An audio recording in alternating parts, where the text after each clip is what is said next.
রাষ্ট্রের জন্য ওই শক্তি কল্যাণকর যে শক্তি মুমিন এবং মুত্তাকি। মাহে রমজানকে আমরা কাজে লাগাতে পারছি কিনা। ইফতার মাহফিল চমৎকার আয়োজন, উপস্থিতিও ভালো, সংযম দেখছি না।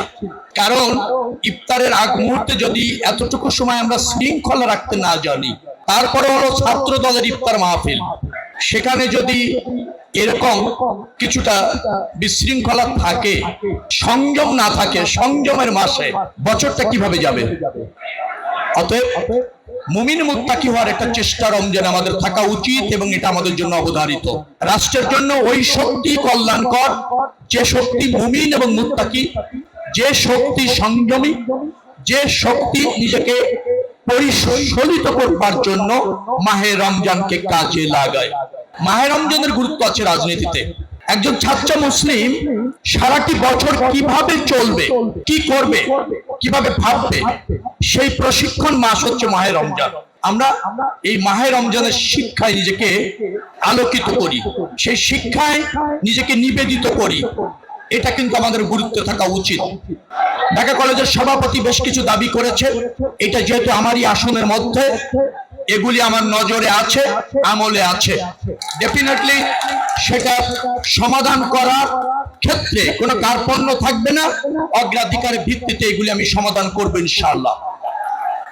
আমাদের প্রতি একটা গুরু দায়িত্ব দিয়েছে এদেশের জনগণ, রাষ্ট্র ব্যবস্থাপনার সুযোগ দিয়েছে, নির্বাচনে ব্রুট মেজরিটি দিয়েছে।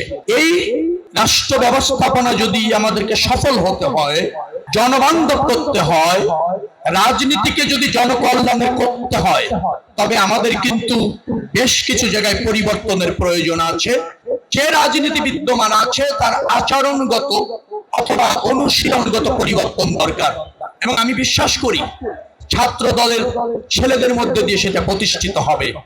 বিশেষ করে ঢাকা কলেজ একটা ঐতিহ্যবাহী কলেজ, এখান থেকে অনেক জাতীয় নেতা গ্রুমিং হয়েছে এবং তারা আজকে বাংলাদেশ বিনির্মাণে ভূমিকা রাখছে। এ প্রজন্মের এখনকার যারা শিক্ষার্থী, যারা ছাত্র দলের সাথে যুক্ত অথবা ছাত্র দলের সাথে যুক্ত না, এমন মেধাবী ছাত্র যারা আছেন, তারা কিন্তু দেশ মাতৃকাকে ধারণ করবেন।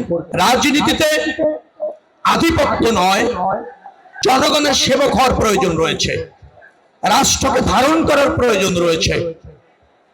নিজের অবস্থান এবং পাল্লা ভারী করার চেষ্টা না করে দলকে জনগণের সামনে আমরা রিপ্রেজেন্ট করি, দলের পক্ষে জনমত গঠন করি, যে অঙ্গীকার নিয়ে বা যে ইস্তেহার নিয়ে আমরা ক্ষমতায় এসেছি, জনগণ আমাদেরকে নির্বাচিত করেছে, সেই জন আকাঙ্ক্ষা যেন প্রতিষ্ঠিত করি, এবং সেটা করতে গিয়ে ছাত্রদের দায়িত্ব রয়েছে। আমরা যেন ভুলে না যাই এই দায়িত্বটি শুধুমাত্র সরকারের, আমরা যেন সেভাবে না মনে করি দলের, সরকারের, দলের শুভানুধ্যায়ীর, সর্বোপরি জনগণের। আমরা মনে করি এই রমজানের শিক্ষা আমাদের নিজেদেরকে পরিশুদ্ধ হতে সহযোগিতা করবে, রাজনীতিকে পরিচালিত হতে সহযোগিতা করবে। সেটি যদি হয়, নিশ্চয়ই বাংলাদেশ ভালো থাকবে। বাংলাদেশ ভালো থাকলে আপনি আমি ভালো থাকবো, আমাদের দল মানুষের মননে থাকবে, মানুষের ভালোবাসায় থাকবে। এই অঙ্গীকার আমরা করতে চাই, যে অঙ্গীকার প্রধানমন্ত্রী করেছেন 18 কোটি মানুষের কাছে।